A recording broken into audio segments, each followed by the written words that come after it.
Estuvimos viendo lo que son los sinónimos, los antónimos, los homónimos, los parónimos. También estuvimos desarrollando la parte de prefijos y sufijos. Y por último, la parte de los hiperónimos y los hipónimos. Bueno, hoy estuve mirando los exámenes, no solamente el de 2022, porque ayer los ejercicios que les presenté ayer provinieron del examen del 2022 y hoy sí pude ver el examen del 2023 y del 2024. Agarré de ese material algunos ejercicios que aparecieron en el examen que me gustaría compartir con ustedes, porque me parece interesante. Voy a compartir mi pantalla y vamos a empezar, porque después tenemos que desarrollar la clase número 3.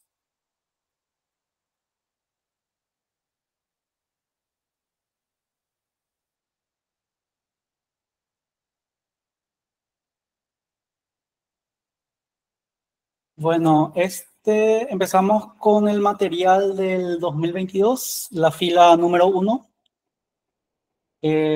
Uno de los ejercicios, el primer ejercicio es acerca de sinónimos. Sabemos que existen dos tipos de sinónimos, los sinónimos totales o absolutos, que son intercambiables en cualquier contexto, y están los sinónimos contextuales, que son solo sinónimos en ciertos contextos muy específicos. Entonces, en el examen de castellano del año 2022 aparece este ejercicio que dice el sinónimo contextual de la palabra inspiraciones. Y por lo general en los exámenes dan un texto base y en ese texto base viene subrayada la palabra con la cual vamos a trabajar. En este caso, buscando el sinónimo contextual. Nuestro texto dice: Augusto Roa Bastos, narrador y poeta paraguayo, sin duda el escritor de su país más importante del siglo XX y uno de los grandes novelistas de la literatura hispanoamericana. Pasó su niñez en el pueblo de Iturbe, lugar que le sirvió de inspiración para muchas de sus creaciones. En este caso, tendríamos que buscar una palabra que sustituya a inspiración del listado que tenemos abajo. El primero es iluminación, el segundo es sugestión, respiración y expiración. En este caso, tenemos la C, por ejemplo, que es respiración. Sabemos que en cierto contexto, la palabra inspiración tiene el significado de acarrear aire a nuestros pulmones, inspirar y respirar. Pero en este caso, respiración no tiene nada que ver, expiración tampoco. Y nos quedamos con las dos primeras palabras, que son iluminación y sugestión. Pero tenemos que buscar entre esas dos palabras la palabra que mejor se adecue al contexto. En este caso, nos dice que Augusto Roa Bastos pasó su niñez en el pueblo de Iturbe, lugar que le sirvió de inspiración para muchas de sus creaciones. Sabemos que la inspiración es un proceso interno que nace de la persona. Entonces, entre estas dos opciones, según ustedes, ¿cuál es la más adecuada según el contexto? ¿Cuál es el sinónimo contextual? ¿Es iluminación o sugestión? Iluminación. Iluminación. Porque sugestión es que otra persona te sugestiona. Excelente. Pasamos al otro ejercicio. Ayer estuvimos viendo lo que son los hiperónimos y los hipónimos. Dijimos que los hiperónimos son palabras de mayor jerarquía que engloban a otros hipónimos. En este caso, el hipónimo adecuado del hiperónimo animal es, te dan las opciones, la opción A es gardenia, chita, tapir. La B es armadillo, lirio, calandria. La C es tucán, carpincho, cardenal. Y la D es colibrí, tapir, ubapón. Según ustedes, ¿cuál opción es la adecuada, la correcta? El C. El C, porque son 3 animales. En los otros agrupa animales y plantas. Es el C, exacto. El cardenal es un ave. El cardenal es un ave. El cardenal en este caso es un homónimo también, porque está el cardenal que es el animal y el cardenal que es un sacerdote que vive en el Vaticano.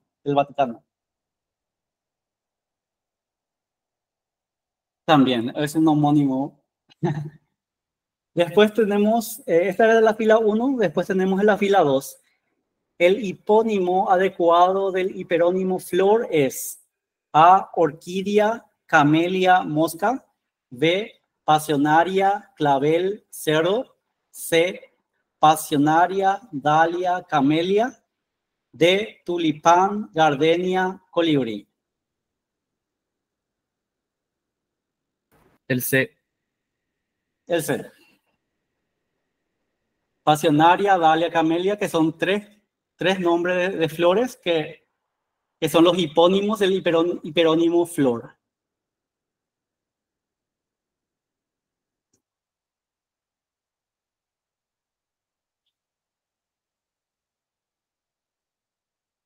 Este es el examen del año 2023. Dice, busca también dar con el sinónimo contextual de la palabra estimar. El texto dice lo siguiente. Consecuentemente, la Oficina para América Latina y el Caribe, el UNFPA, ha impulsado el diseño y la implementación de una metodología para estimar el impacto económico del embarazo y la maternidad adolescente en la región. En este caso, estamos buscando una palabra que sirva de sinónimo contextual a esa palabra subrayada que es estimar. Según ustedes, de todas estas opciones, sumergir, evaluar, desestimar y encoger, ¿cuál de todas es la más adecuada para llamarse sinónimo contextual de la palabra estimar? La unidad. Evaluar. La B, ¿sí?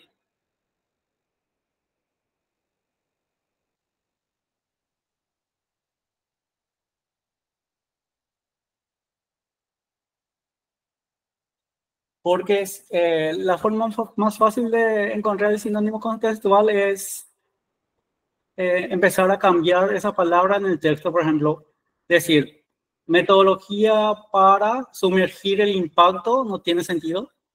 Metodología para evaluar el impacto, sí. Desestimar, en este caso, es un antónimo de nuestro verbo, es totalmente lo contrario. Y encoger no tiene nada que ver. Así que la opción correcta es evaluar. Después, este no es el siguiente ejercicio no es de la clase número 2, es el de la clase número 1. Es ese contenido extra que les había mostrado ayer, donde dice la opción que corresponde a la oración unimembre es. Y tenemos 4 opciones. Habíamos dicho que la oración unimembre es ese tipo de oraciones donde no se puede identificar al sujeto, no existe ni un sujeto ni un predicado. Y las oraciones unimembres son las en las que podemos identificar sujeto y predicado. En este caso tenemos 4 opciones. La primera es tarde. La segunda es cállate. La tercera es vendrá. Y la cuarta es llegaremos tarde. Primeramente miramos el de, dice llegaremos tarde, tenemos el verbo conjugado y podemos decir que existe un sujeto implícito, que en este caso es nosotros. Así que nosotros llegaremos tarde. ¿Y qué piensan de las otras opciones? La opción correcta es la A. La A puede ser. La A. Porque cállate también es un verbo conjugado, así que tú cállate, entonces tú eres el sujeto. Vendrá, él vendrá, también se puede identificar el sujeto. Pero la A es la oración unimembre en este caso. Es correcto.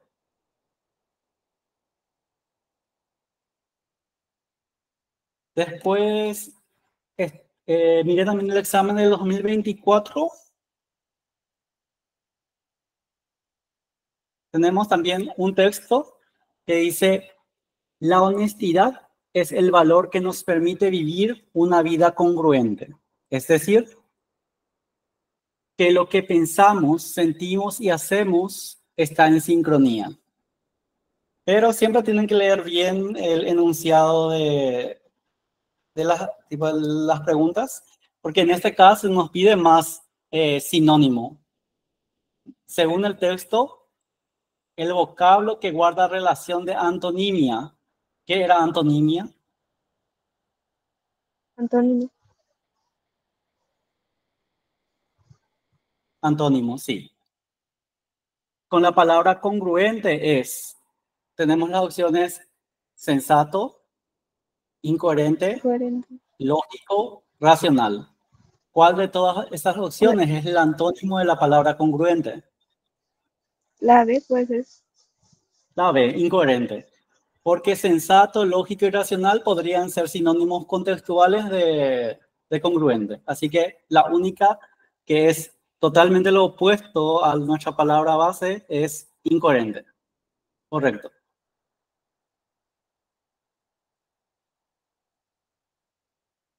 Siempre lean bien porque muchas veces nos apuramos y no leemos bien la pregunta y podríamos errar. Después, en el 2024 aparece otra vez lo que es la oración unimember. Por eso busqué mostrarles la oración unimembre y la oración bimembre, para que ustedes también, porque eso no estaba en nuestro material base, pero sí aparece en el examen. Dice, la opción que corresponde a la oración unimembre es A, me mareo cuando viajo en avión. ¿Esta es una oración unimembre o es una oración bimembre? ¿Se puede identificar al sujeto en esta oración? Sí. Es bimembre. Es bimembre.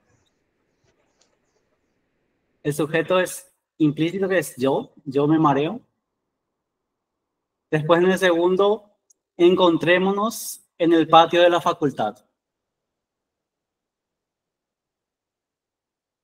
Al concentrarnos en el verbo, nos damos cuenta que está conjugado también. Y es una oración bimembre. El tercero, truena cada vez más fuerte. No tiene sujeto. ¿Qué Y piensas de esta oración? oración unimembre. Unimembre. ¿Por qué es unimembre? Porque no tiene sujeto. Si no tiene sujeto, es una oración impersonal porque es un fenómeno natural, truena.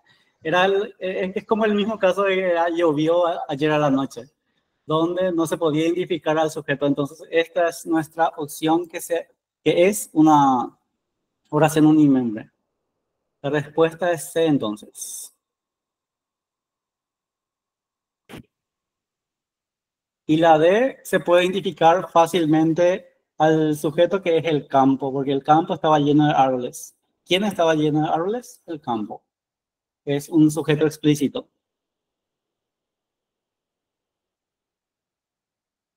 Después también encontré más contenido de la clase 1, pero en el examen del 2024, porque estuvimos nosotros estudiando lo que son los complementos dentro de las funciones sintácticas. Estuvimos viendo el complemento directo, el complemento indirecto y los complementos circunstanciales. Pero ayer, como vi un examen nomás, justamente en ese examen, no venía esto. Esto vino recién, no apareció tampoco en el examen del 2023, pero sí apareció en el examen del 2024. Y dice, en la oración, Ricardo y Mónica festejarán sus bodas de oro por la mañana. Se identifican dos complementos correctamente. Y te pide nombrar a los dos complementos dentro de esta oración. Según ustedes, ¿qué clase de complementos tenemos en esta oración? Directo y circunstancial de tiempo. Excelente. El directo, que es sus bodas de oro. Porque, ¿qué festejarán Mónica y Ricardo por la mañana? Sus bodas de oro. Responde a la pregunta ¿qué? Entonces, es un complemento directo.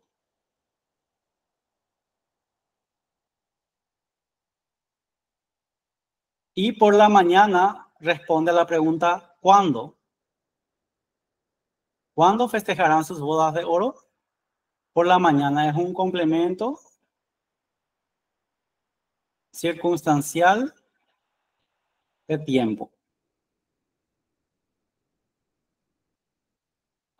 Entonces, es la opción B. Tenemos un complemento directo y un complemento circunstancial de tiempo.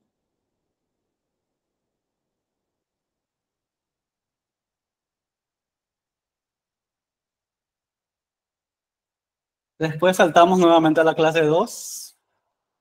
Un ejercicio de la clase 2 que dice... Una pregunta, ¿cómo Sí. sería si fuera un complemento indirecto? Un pequeño ejemplo. En el caso de los complementos indirectos, responden a la pregunta ¿a quién y para quién?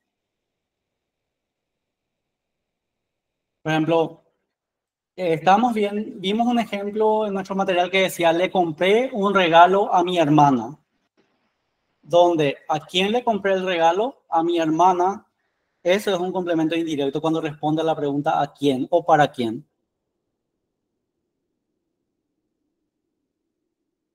Porque estamos viendo la parte de complementos que hacemos preguntas a nuestra oración y según si es que la oración responde a esa pregunta, existe un complemento. Un complemento directo, un complemento indirecto, un complemento circunstancial. Y en el caso de que haya dudas si es un complemento directo o un complemento indirecto, habíamos visto que podemos sustituir por los pronombres, si es que no estamos seguros. Para el complemento directo podemos sustituir por los pronombres lo, la, los, las, dependiendo del número y el género. Y para el complemento indirecto, le y les. Por ejemplo, compré un regalo para mi hermana. Entonces, a mi hermana podés sustituir por el pronombre le. Entonces, podés poner al inicio, le compré un regalo. Pero si es que sustituís por el pronombre la compré un regalo, ahí no tiene sentido. Entonces, ahí sabes que es un complemento indirecto. En el caso que haya duda. Entre complemento directo, si es un complemento directo o un complemento indirecto. Está bien, muchas gracias. Después tenemos la clase 2, que dice el número 18, que dice la opción en que todas las palabras son homónimas. Recuerdan que hay dos tipos de palabras homónimas.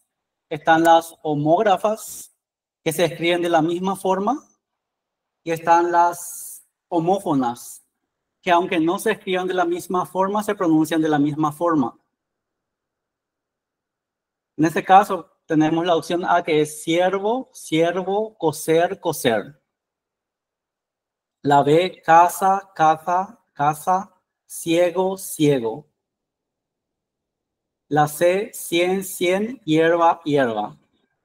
Entre todas estas opciones, ¿cuál creen ustedes que es la que tiene palabras homónimas? El A. El A, ciervo, ciervo, coser, coser. Son homófonas. Todas las opciones pueden ser correctas. Sí, todas las opciones son correctas porque si en el caso de Latinoamérica, si nos ponemos en nuestro propio contexto, nosotros no pronunciamos la Z. En la segunda opción podría ser, ese es el problema, pero la forma en que nosotros pronunciamos la Z es como una S. La C, la S y la Z prácticamente pronunciamos de la misma forma. Así que en este caso, todas las opciones son correctas. Porque son homófonas, suenan de la misma forma.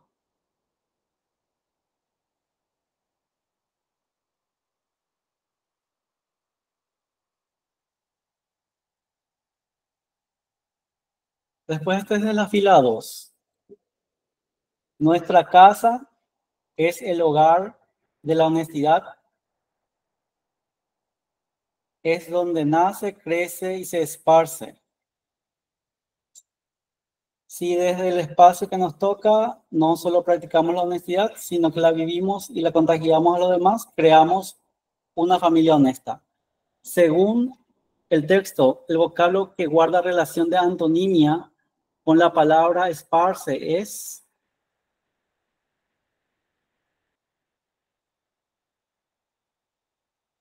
Oculta. oculta.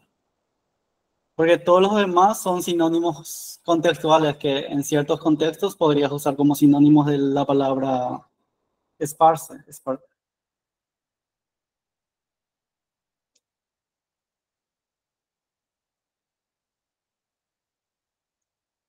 Y el último, que es del examen 2024 también.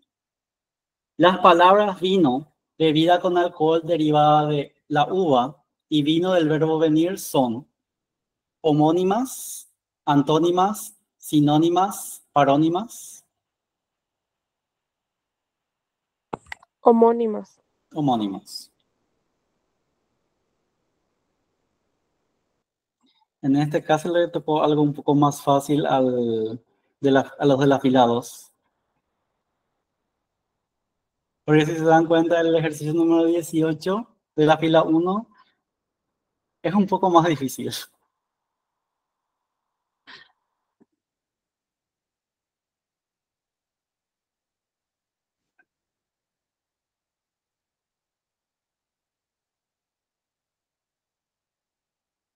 Ahora vamos a empezar con nuestra clase número 3. Encontré también muchos otros ejercicios de la clase 1, pero Felicita Coronel, ¿levantaste la mano? Disculpe, se fue nomás. Ah, no hay problema.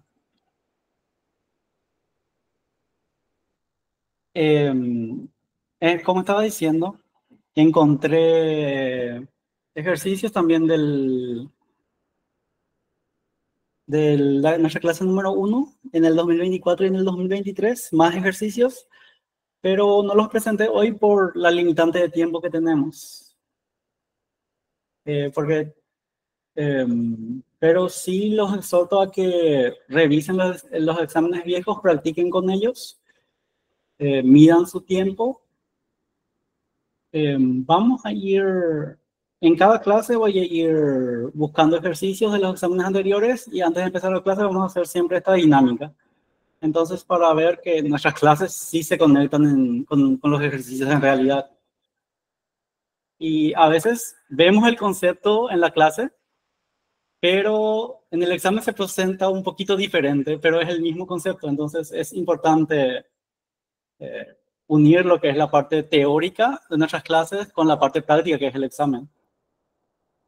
Bueno, voy a compartir mi pantalla y empezamos la clase número 3.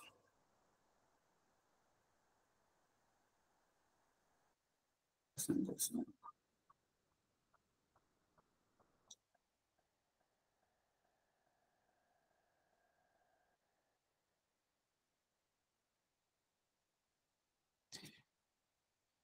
Hoy nos toca recursos literarios y contenidos del texto.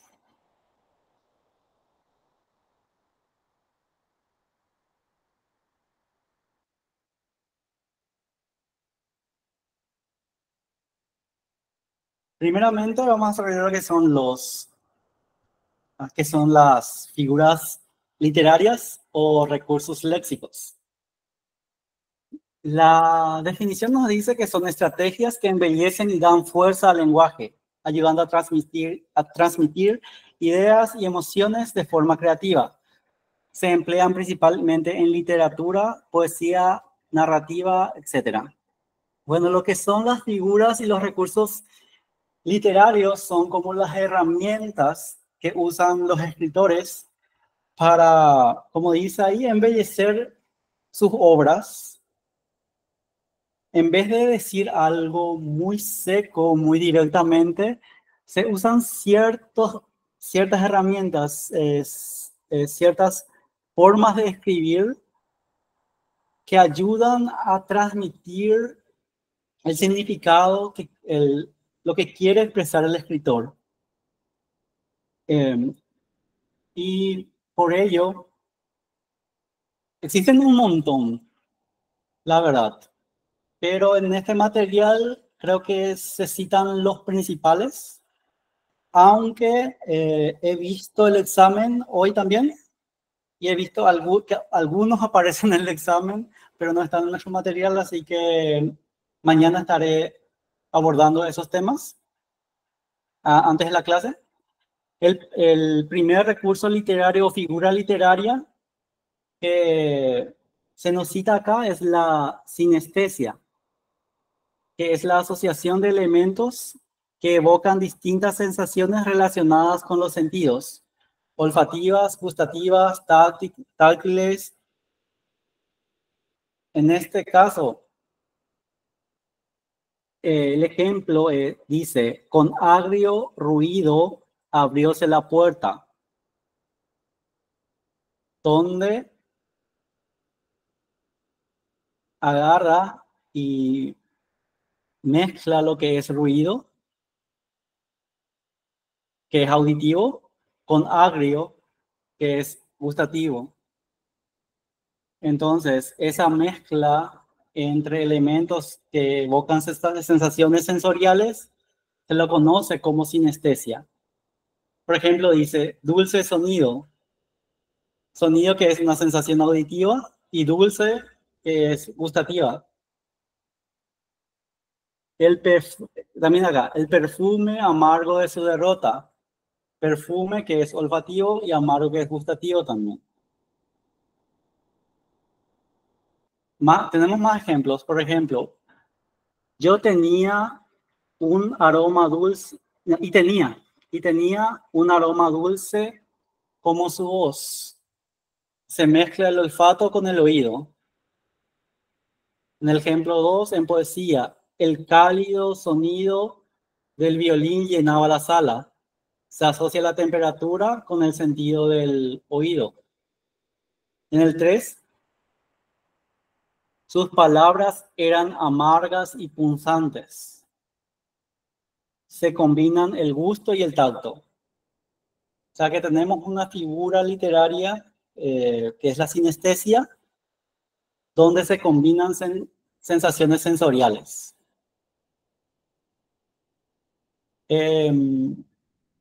Es bastante sencillo, creo, porque como la definición dice, en todos los ejemplos vemos que sí o sí se combinan esas sensaciones y en este caso podemos reconocerlo fácilmente. Después tenemos la metáfora. Es un procedimiento lingüístico y literario consistente en designar una realidad con el nombre de otra, con la que mantiene una relación de semejanza. se basa principalmente en establecer una relación de semejanza. Existe un término real que sirve de punto de partida y un término evocado o imagen. Pero en la metáfora se ha eliminado uno de los términos comparados. En la metáfora siempre existe una parte real y una parte ficticia a la que evocamos. Por ejemplo, acá tenemos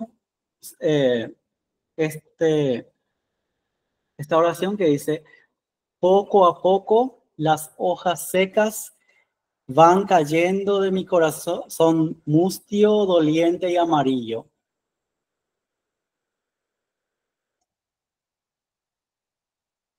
Tenemos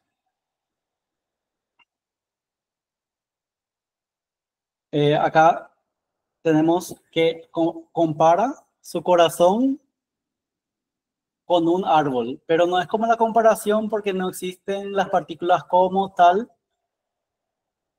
Entonces, la parte real es su corazón y la parte evocada es el árbol. O sea, está diciendo que su corazón es el árbol, pero da a entender que su corazón está dolido, que se está marchitando como un árbol. Hace esa semejanza con lo que pasa con un árbol, que en realidad a un corazón no le puede pasar eso. También tenemos, por ejemplo, tenemos por reemplazo, acá tenemos las perlas que adornan tu boca. En ese caso, con perlas se está refiriendo a los dientes. Después tenemos también rebaños de autobuses.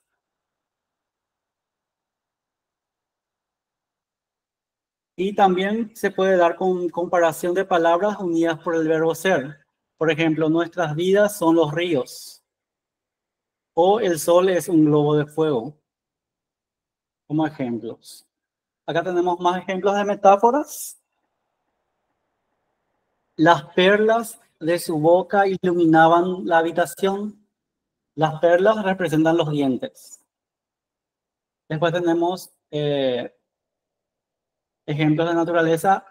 El cielo lloraba sobre la ciudad. En este caso, el llorar representa la lluvia.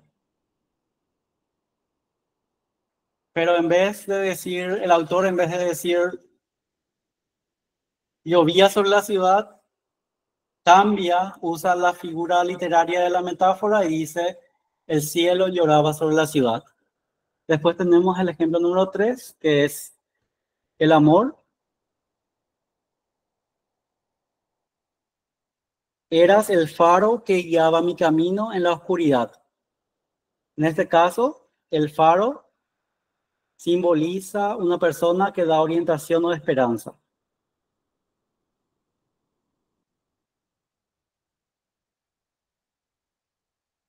Después tenemos otra figura literaria, que es la antítesis.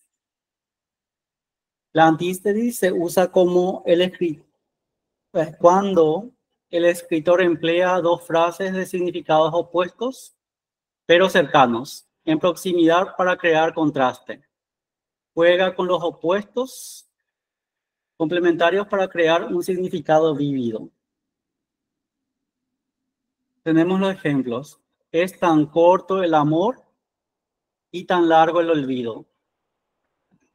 Si nos fijamos, corto, largo, son opuestos. Amor y olvido también. Y si nos fijamos acá en antítesis, tenemos acá un prefijo que es anti, que significa contraposición. Así que una estrategia muy buena para recordar esta figura literaria es que cuando se vean opuestos, eso es antítesis porque por el prefijo que antecede. Por ejemplo, los niños van por el sol y las niñas por la luna, donde niños y niñas son opuestos, sol y luna también. La guerra nos da muerte mientras que la paz nos da vida. Al igual que guerra, paz, muerte y vida, dos ideas opuestas que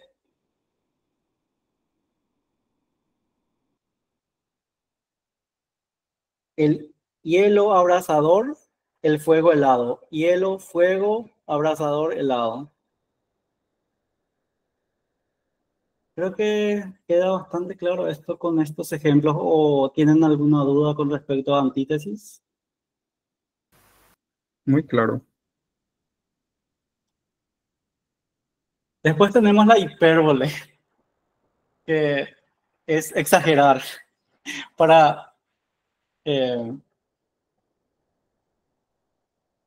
dice que la hipérbole es la figura retórica consistente en ofrecer una visión desproporcionada, o sea, exagerar, de una realidad amplificándola o disminuyéndola. Los ejemplos son: la arena se tornó sangriento lago, llanuras con muertos, aspereza. Donde exagera al comparar, por ejemplo, al decir que la arena se tornó un sangriento lago. Pero en el otro ejemplo, no hay océano más grande que su llanto. Compara su llanto con un océano que es inmenso. Te he dicho 1000 veces que no hagas eso. Que solemos escuchar muchas veces en la vida cotidiana, pero en realidad es una exageración, porque decir 1000 veces es muchas veces. A lo sumo le habrá dicho 5 o 6 veces. Pero exagera, es una hipérbole. Tengo un sueño que no puedo con mi alma, que también es una exageración. Y el típico muero de hambre, que en realidad no desayunó y dice que se muere de hambre, pero en realidad es una hipérbole. Pero para morirse de hambre lleva su tiempo. Creo que hipérbole es muy fácil de identificar. ¿O qué piensan ustedes?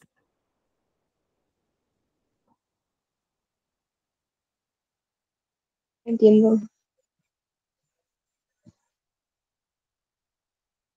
Y después tenemos la ironía, que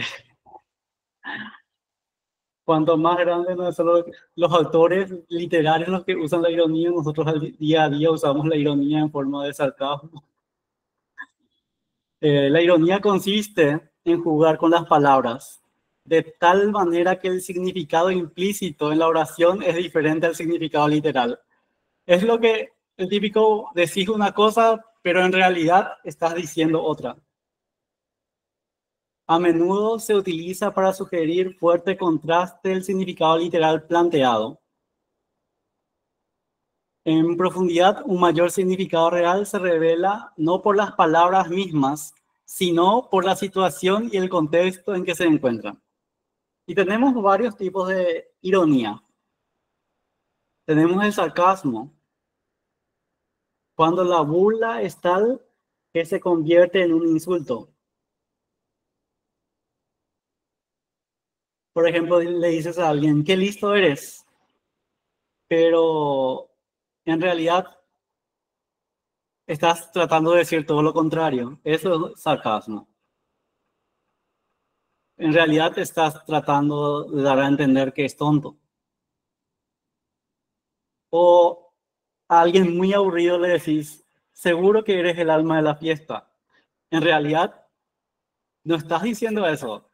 Si vas a agarrar esta frase y agarrar el significado literal, estás diciendo que es una persona muy divertida, pero en realidad estás tratando de decir lo contrario. Qué buen trabajo has hecho. Ahora hay que hacerlo todo, rehacerlo todo. Crítica disfrazada de cumplido. O, por lo general, en tiempo de la universidad y eso, había algunas compañeras que no se llevaban bien y dos eran amigas y la otra no era su amiga y le decía a la otra, ah, mira, ya viene tu amiga, que en realidad no es su amiga, pero está usando el sarcasmo. Está diciendo una cosa, pero significa otra.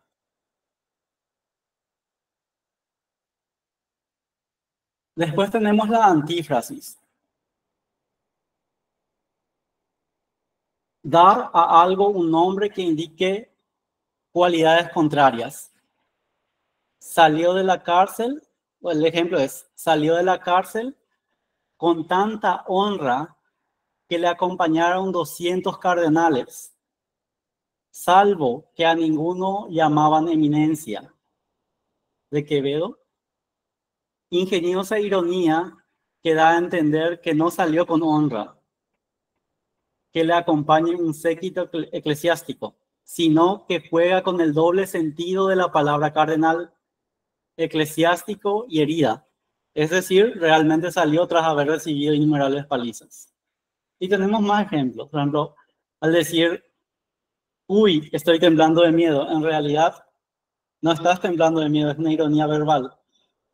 Y están las ironías situacionales también. Por ejemplo, que una estación de bomberos se prenda en llamas, que esté en llamas. Es una ironía situacional. Porque los bomberos son los que tienen que lidiar con eso. Y justamente que su casa se queme es irónico. ¿Hay alguna duda con respecto a la ironía?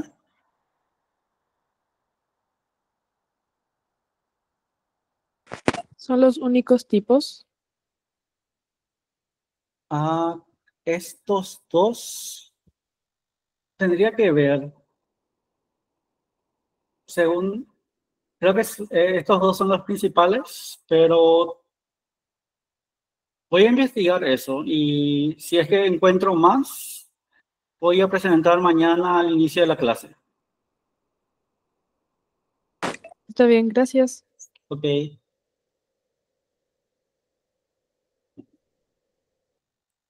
Después tenemos la personificación.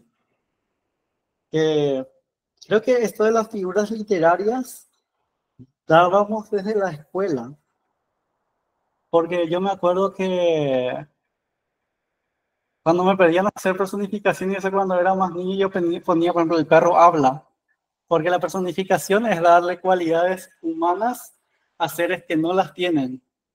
Pero cuando lees los ejemplos que vamos a ver, por ejemplo, te das cuenta que hay personificaciones mucho más elaboradas. Bueno, como dice la definición, la personificación es una figura retórica que consiste en atribuir cualidades o características humanas a objetos inanimados, animales o conceptos abstractos. Se utiliza para crear imágenes vívidas, dar vida a lo inanimado y generar una conexión emocional en el lector o el oyente. Al personificar algo, se le otorgan atributos y acciones propios de los seres humanos. Tenemos algunos ejemplos de personificación que dice, el sol sonreía en el horizonte. Que aquí se le atribuye la cualidad humana de sonreír al sol, que es un objeto inanimado. O el viento susurraba entre los árboles. Se le da al viento la acción de susurrar, que es también una acción humana.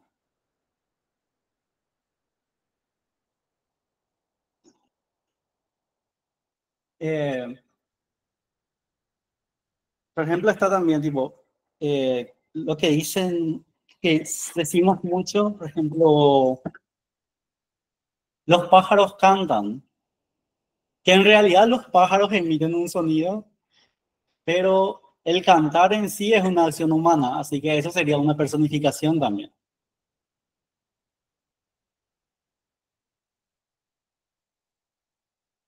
Creo que esta parte de personificación es muy claro, no hay nada confuso en esto. Después tenemos el símil. Consiste en establecer una comparación explícita entre dos elementos diferentes, utilizando las palabras como, cual, También puede ser otras, tal, parecido a, para resaltar una característica o cualidad común. El símil permite establecer una conexión más clara y vívida entre los elementos comparados, generando un efecto descriptivo más impactante. El símil es una comparación. Acá tenemos los ejemplos que dice, ella es tan valiente como un león, donde estamos comparando la valentía de una persona con la ferocidad de un animal. Y el rasgo que queremos resaltar es el coraje, al comparar a la mujer con el león. Sus ojos brillaban como estrellas en la noche. Aquí se compara el brillo de los ojos con la luminosidad de las estrellas, creando una imagen deslumbrante. Y corría veloz como el viento. En este caso se compara la rapidez de la persona con la velocidad del viento.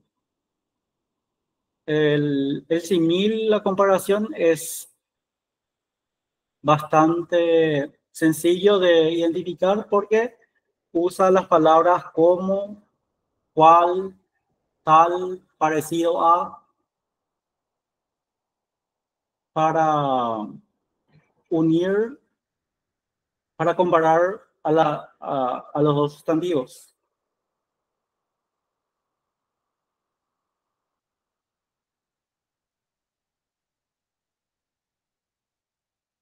Después tenemos la onomatopeya.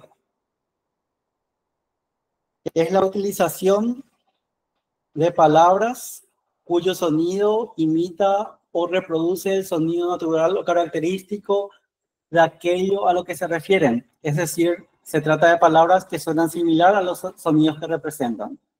Por ejemplo, al escribir la palabra miau, que representa el sonido del gato, porococó para el gallo, tic-tac para un reloj y chis para representar algo que se desliza o se escapa.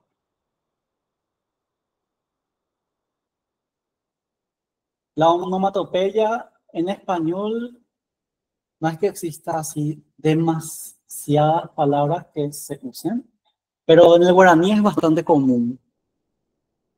Es imitar el sonido de ciertas cosas, por ejemplo, en el guaraní, vamos a ir un poquito al otro idioma, shururu, por ejemplo, es que imita el sonido del aceite cuando se está fritando algo. O wiruru, que es el sonido. O sea, la onomatopeya es lo que intenta es escribir copiando el sonido de las cosas. No sé si me explico.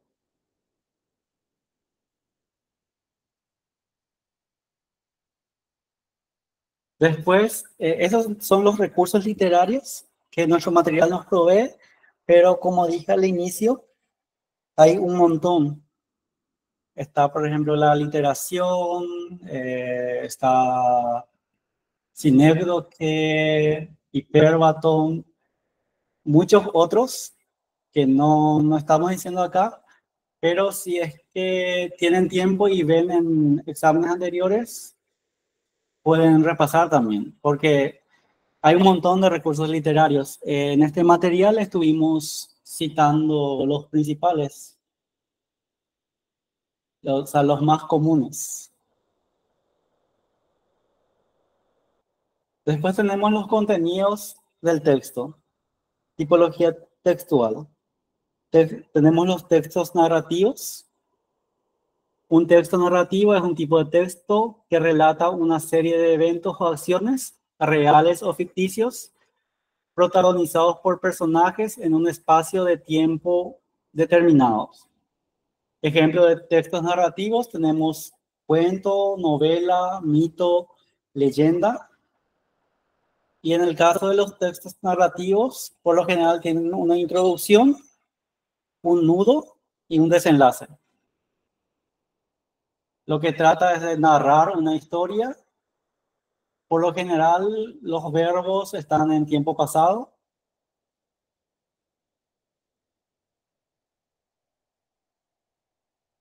Después tenemos otro tipo de texto, que es el texto descriptivo. Es aquel que tiene como objetivo representar mediante palabras las características de personas, lugares, objetos, situaciones o fenómenos, de manera que el lector pueda imaginarlo o comprenderlo con claridad. Se enfoca en detallar aspectos como colores, formas, sonidos, sentimientos, entre otros. En el texto descriptivo por otro lado, como su nombre lo indica, describe a profundidad las características de esas personas, lugares, objetos de las que se está hablando en el texto, a profundidad como para que el lector se pueda imaginar. Tenemos entre los ejemplos que es el retrato psicológico de una persona, la ficha técnica de un museo, que si alguna vez fueron a un museo, si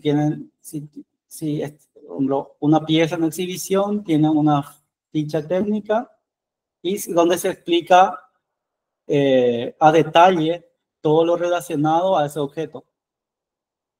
Las características de un producto en un catálogo también. Un poema que describe un estado emocional o existencial en forma detallada, ¿tá? En este caso.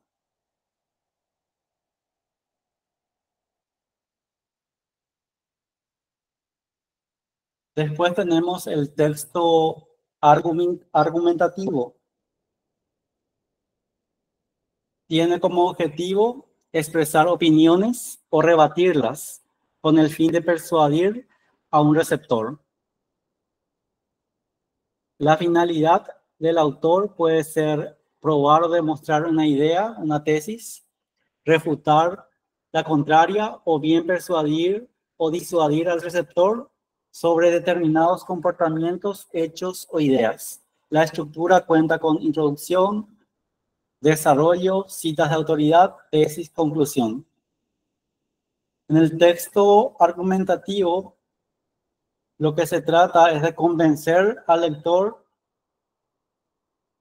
de la idea de la persona que escribió el texto,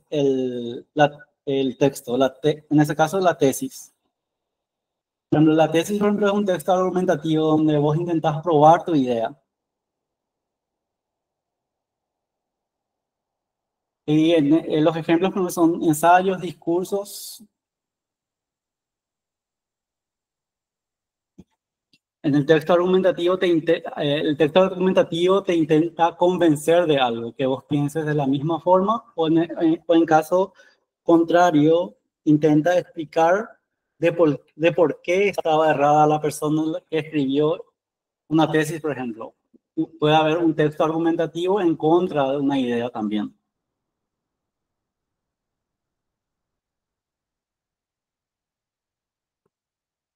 Después tenemos el texto expositivo.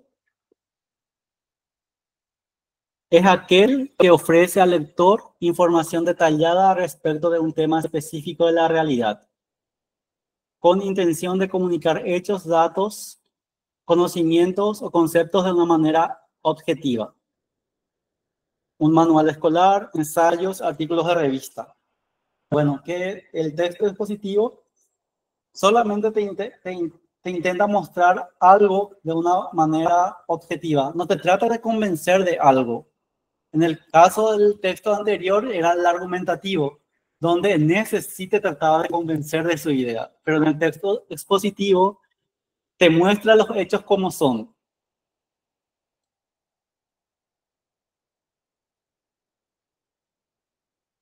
Después tenemos los textos instructivos.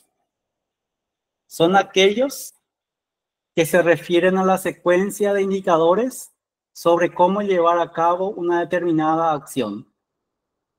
La complejidad del mismo varía dependiendo del objeto a manipular o las acciones a realizar. Entre los ejemplos tenemos recetas de cocina, reglamentos, guías, prescripciones médicas. Son ejemplos de textos instructivos. En los textos instructivos te intentan dar los pasos que debes seguir, una secuencia de acciones para llevar a cabo algo, tipo, por ejemplo, compraste un mueble y el folleto que viene con ese mueble para armar ese mueble es un texto instructivo porque te está dando los pasos que tienes que seguir para poder llegar al fin, que es tener tu mueble armado. Ese es un texto instructivo. O las prescripciones médicas, que por lo general los medicamentos suelen venir con un prospecto médico. Y en ese caso, las instrucciones que te dan son ejemplos de textos instructivos también. Algo que te intenta enseñar a hacer algo o seguir los pasos para lograr un resultado. Eso es un texto instructivo.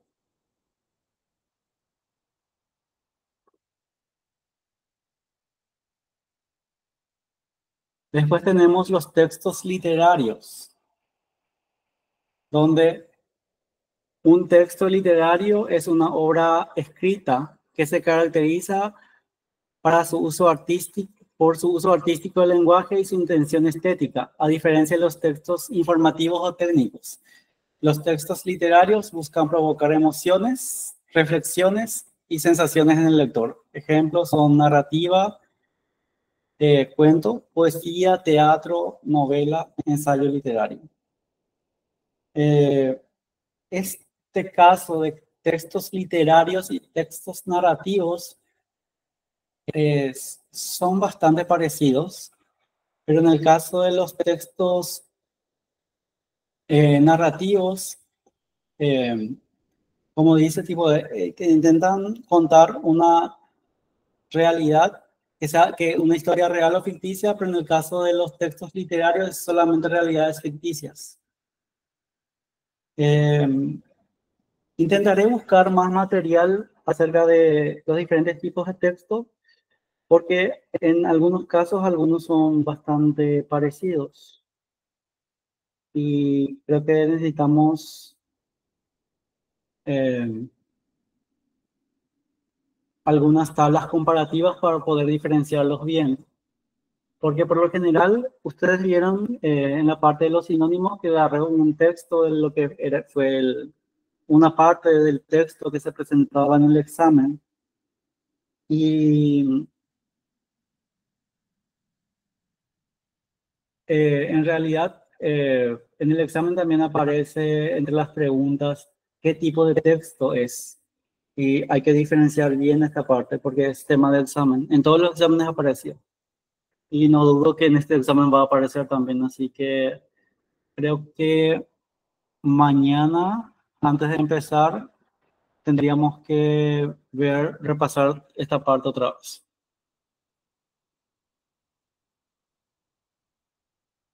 Y eso es la clase de hoy, donde estuvimos viendo los recursos literarios y los tipos de texto. Es una clase corta, por eso cuando me dijeron que estaban dando matemática no tuve problema, porque sabía que íbamos a poder desarrollar rápido todo esto. Porque la parte de figuras literarias, creo que todos vimos en el colegio y